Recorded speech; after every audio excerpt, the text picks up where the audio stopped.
Assalamualaikum semua. Hai, apa khabar korang? Terima kasih sebab sudah klik video ni dan jangan lupa tekan tombol subscribe. Kembali lagi bersama saya Aa berbagi info dan kisah menarik. Oh, sebelum tu jangan lupa tekan tombol subscribe, tekan loncengnya juga.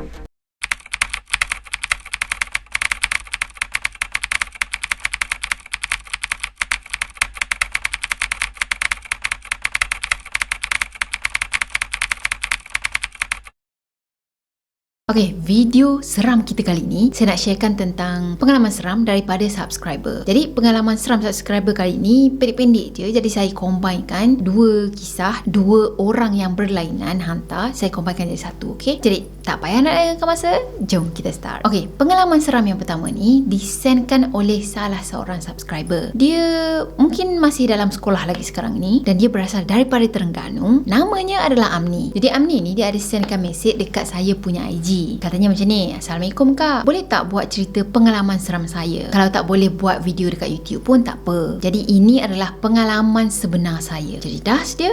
Jom kita mula. Ada satu malam, Amni dia duduk dekat ruang tamu. Jadi masa tu dia plan untuk buat kerja sekolah dia lah. Katanya dia kena buat homework pendidikan seni pada malam tu. Jadi dah prepare barang semua, nak start buat kerja. Tiba-tiba dia teringat, mana pensel box satu lagi kan? So dia pun masuk ke dalam bilik dia. Masuk dalam bilik tadi, dia buka almari pakaian dan dekat situlah sebenarnya dia simpan satu kotak pensel yang dia nak gunakan untuk siapkan kerja sekolahnya. Jadi dia pun ambil lah kotak pensel tu kan. Cuma dalam masa yang sama dia rasa macam tak sedap hati tau. Dia rasa macam ada sesuatu macam tu. Dan untuk sedapkan hati dia ni, dia tutup pintu almari tadi dan dia berdiri dekat depan cermin. Dia menari-menari kat situ. Seolah-olah macam nak pujuk hati ni, it's okay, tak ada apa-apa pun sebenarnya kan. Sebab kalau saya sendiri pun, kalau saya rasa macam tak sedap hati, saya akan bercakap kuat-kuat ataupun saya akan menyanyi. Jadi kalau kita buat perbuatan yang macam itu, kita akan rasa lebih selamat lah macam tu. Dah menari-nari tadi, dia pun palingkan muka ke arah belakang. Sekali dia nampak ada macam katak pisang tau. Korang tahu tak?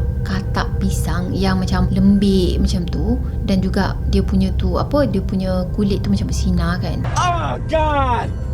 Oh God! Cuma katak pisang yang dia tengok masa tu color hitam legam. Saya cuba juga cari ada ke katak pisang yang macam color hitam legam macam tu kan. Tapi yang saya jumpa ada katak pisang yang color hitam tapi ada jalur putih kuning macam tu. Dan juga ada katak pisang yang color hitam tapi ada tompok-tompok. Dan itu adalah katak yang beracun. Cuma daripada gambaran yang dia bagi ni, itu adalah katak pisang yang hitam legam. So saya tak pasti sama ada betul ke katak pisang yang macam gitu wujud ataupun tak. Lepas dia tengok je katak tadi, dia rasa tak selesa. Dia rasa macam ada something macam tu. Macam yelah kalau kita meremang macam tu kan. So dia pun terus keluar daripada bilik tu. Dia tutup suis lampu, lari ke arah ayah dia. Kebetulan ayah dia ada dekat ruang tamu. Dalam masa yang sama juga, masa dia berlari tu, dia tengoklah ke arah dapur. Dekat dapur, dia nampak mak dia tengah makan dan tengok telefon dengan keadaan kepalanya ni tertunduk ke bawah tau. Sambil-sambil makan, sambil-sambil tengok telefon macam tu kan. Dan dia confirm sangat mak dia masa tu pakai baju colour biru. Jadi mungkin pada masa tu dia tak nampak penuh pun muka ibu dia. Dia cuma nampak macam sosok ibu dia tengah duduk dekat dapur sambil-sambil makan,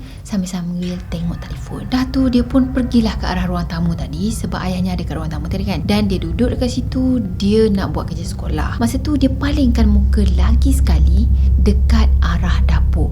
Tapi masa tu dia memang terkejut sangat sebab dekat dapur tu tak ada siapa-siapa pun. Penampakan yang dia nampak ibu dia tengah makan tadi dah tak ada dekat dapur. Dia pun bangun, pergi ke arah bilik mak dan ayah dia. Pergi cek sama ada mak dia ada dekat dalam bilik ataupun tak. Dan masa tu dia nampak mak dia ada tengah tidur dalam bilik tu. Ya, mak dia pakai baju yang sama, baju color biru. Jadi masa tu dia pun jadi macam gelabah tau. Dia rasa tak sedap hati. Dia rasa macam ada something wrong dekat sini. Dia bagi tahu ayah dia apa yang dia nampak tadi. Dan ayah dia ni pun pergilah ke arah dapur dapur, pergi cek dekat sekitar dapur apa yang ada dekat sana. Tapi tak ada apa-apa pun. Dan dia pergi balik ke dalam bilik dia untuk cek sama ada isterinya ada dekat dalam bilik. Dan ya, isteri dia ada terbaring dekat dalam bilik. Ayah dia masa tu pun mungkin perasan yang anak dia tu dalam keadaan ketakutan kan. Baru je nampak sesuatu yang kata penampakan yang nyata macam tu lah. Jadi ayah dia cakap, tak ada apalah, itu perasaan je tu,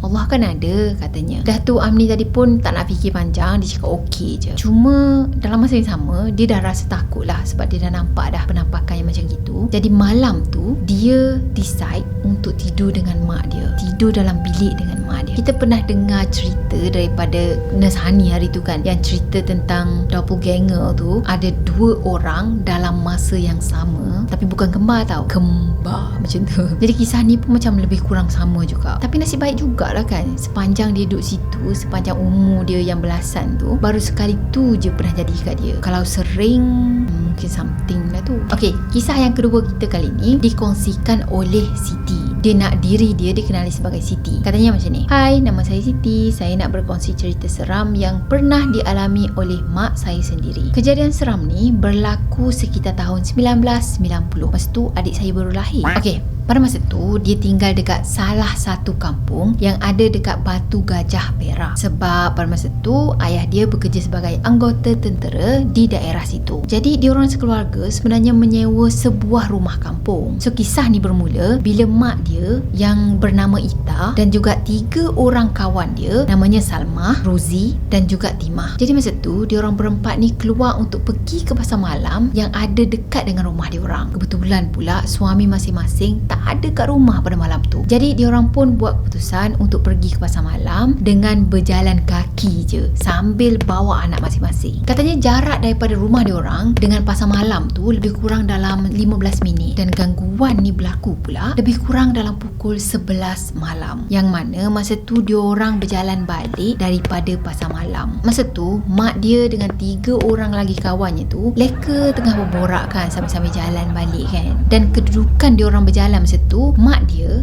ada dekat bahagian tepi sekali dekat sebelah kanan. Jadi kalau nak ikutkan berjalan beriringan macam tu, berempat kan, yang tepi sebelah kiri ni ada Salmah, lepas tu Ruzi, lepas tu Timah dan juga maknya si Ita tadi kan. Jadi dia orang berempat ni berjalan beriringan macam itulah, tengah rancak berborak macam itu. Tiba-tiba Timah tadi dia tegur Ita ni, katanya macam gini, "Ita oi, Ita, kita ni jalan berempat, siapa yang kat sebelah kau tu? Laju je jalan." Jadi Ita tadi pun marah lah kan. Dia cakap, siapa pula Timah oi? Kita berempat je ni, jangan cakap bukan-bukan, dah malam ni. Mak dia masa tu memang tak berani langsung untuk palingkan muka tengok ke arah tepi tau. Cuma dalam hatinya tu terdetik lah, siapa pula yang jalan tepi aku ni kan? Betul ke si Timah ni nampak seseorang yang jalan? Dan sebenarnya dia sendiri pun macam perasan lah ada orang yang jalan dekat sebelah dia. Dah tu terdetik dalam hati dia, kalau kawan-kawan aku semua jalan dekat sebelah kiri, siapa yang jalan dekat sebelah kanan ni? Timah tadi dia cakap balik, "Betul lah, cuba kau tengok sebelah kau tu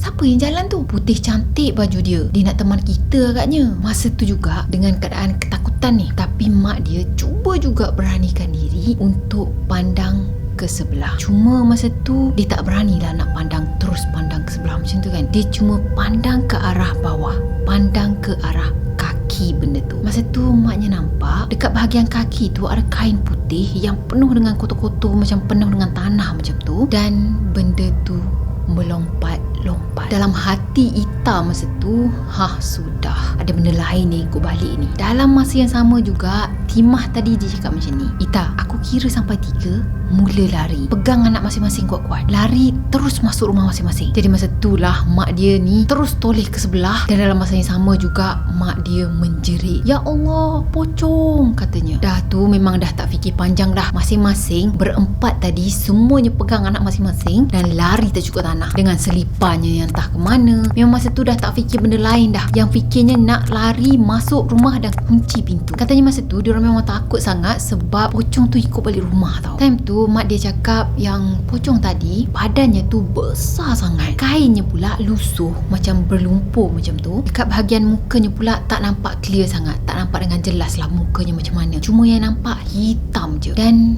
yang paling jelas maknya dengar dengusan daripada pocong tu, macam dia mendengus macam ni kan, macam tu. Dan pocong tu melompat memang laju gila sambil kejar diorang ni yang tengah lari. Bila dah sampai rumah tadi, diorang masuk ke dalam rumah, terus kunci pintu, dan mak dengan abang-abang dia yang ketakutan masa tu berpelukan antara satu sama lain. Dan yang paling herannya, dalam banyak-banyak rumah, pocong tu boleh ikut mak dia tau, ikut mak dia balik rumah. Sebab lepas daripada tu, memang maknya nampak dengan jelas yang pocong tadi melompat-lompat dekat sekitar rumah dia. Masa tu maknya pejam mata dan peluk anak-anak dia ni, abang-abangnya Siti masa tu kan. Sambil-sambil tu dia baca surah-surah lazim, dia baca doa, baca ayat-ayat yang dia ingat. Tapi gangguan tu semua tetap tak berhenti tau. Sampailah sebelum subuh baru diorang berhenti diganggu. Esoknya tu bila ayah dia balik kerja, ayah dia tengok maknya dah sangat-sangat lemah. Dan lepas kejadian tu sebenarnya mak dia dan juga kawan-kawan dia yang lagi 3 tadi semuanya demam selama seminggu. Sampaikan ustaz terpaksa datang rumah untuk buat air penawar untuk kuatkan lagi semangat diorang. Dan sebenarnya lepas beberapa hari je daripada kejadian tu, kecoh satu kampung tau. Sebab ada orang kampung yang jumpa satu kubur yang sangat panjang, dan kubur tu pula penuh dengan semak samun. Dah tu ada dekat sebelah tasik, dekat tepi jalan besar yang mak dan juga kawan-kawan dia tadi